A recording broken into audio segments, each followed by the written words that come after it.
Yeye sio Mungu, asitaki kututisha. Hii nchi ni yetu sote, na mshahara wake tunalipa sisi wananchi. Tunaelewana vizuri? Sheria kifungu cha 180 inasema wananchi wana haki ya kwenda mahakamani kusikiliza kesi wanavyotaka.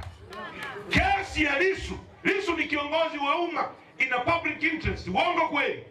Wananchi wanataka kujua kiongozi wao mambo yake yanaendaje. Tarehe 24 Alhamisi wote tukutane Kisutu mahakamani.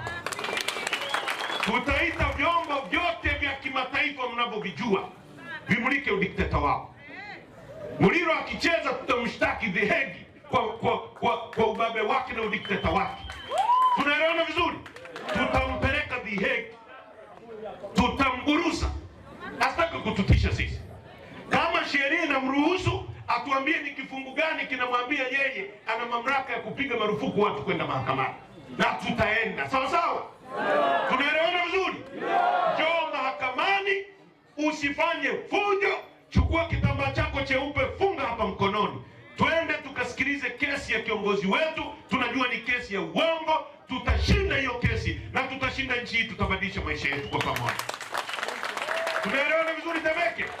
Wangapi mko tayari? Nyosha mkono waone polisi. Hebu wamepiga picha na huyo japo. Wewe polisi najua usinyoshe. Nyosha kimya nitakufukuza kazi.